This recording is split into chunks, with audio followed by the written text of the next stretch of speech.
One of the hardest things as an atheist is that all of these values, why am I important? Why should people care about me?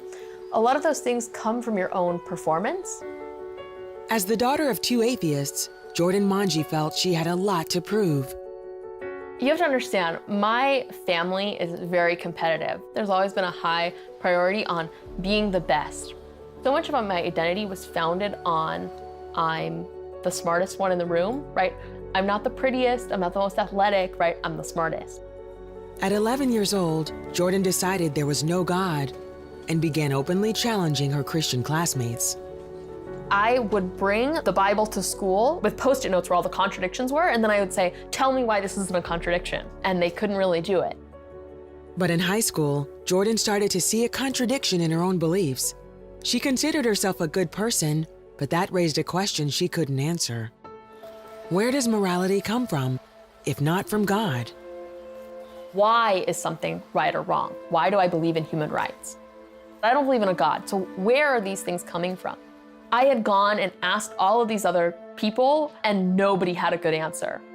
I had this kind of epiphany where I said, I'm gonna wait until college to explore those questions so that I can get into a good school. And that worked out pretty well, because I got into Harvard. There, she quickly discovered she was no longer at the top of the class. Now being surrounded by people with whom I'm no longer the smartest person in the room 95% of the time, it destroys that sense of identity and of worth, and it makes you wonder, who really am I and what makes me valuable?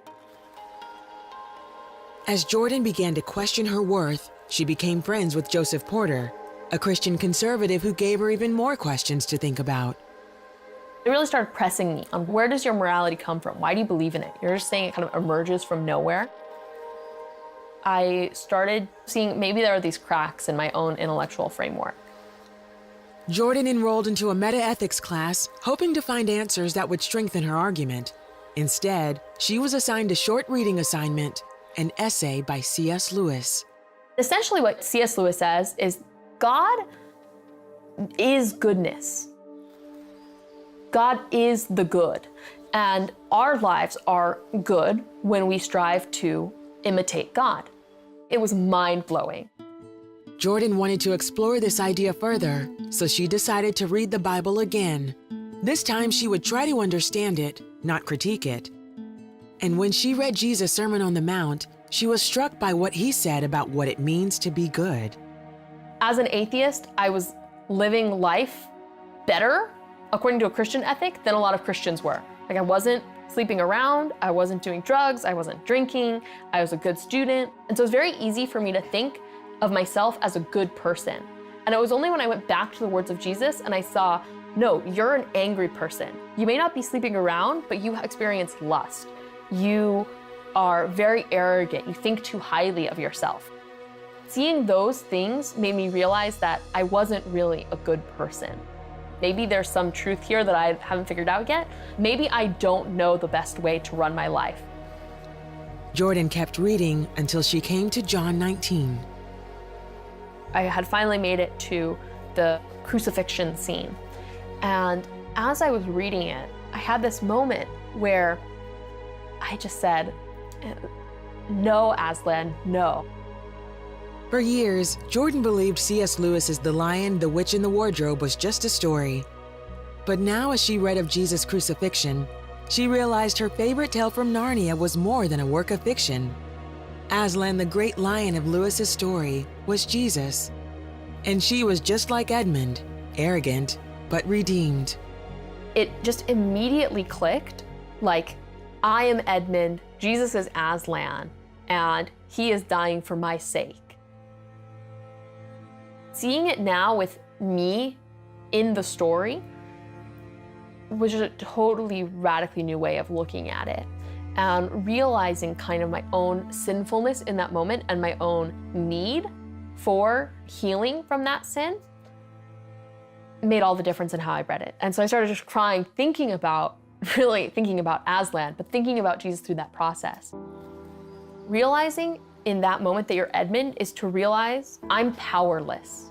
I need help.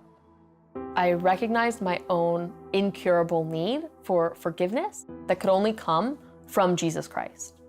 Still, that wasn't enough to break Jordan's deeply rooted need for intellectual evidence of God. So she pored over every scientific argument, analyzed every prominent religion, and all the evidence pointed her back to Jesus Christ. One of the things that helped me the most to eliminate my pride was having to admit that I had been wrong all of those years as an atheist. Ultimately, it came down to a profound yet simple truth. As I thought about what love really was, I could see how Jesus' death on the cross was the perfect embodiment of that. God is love and God is truth, so God is goodness.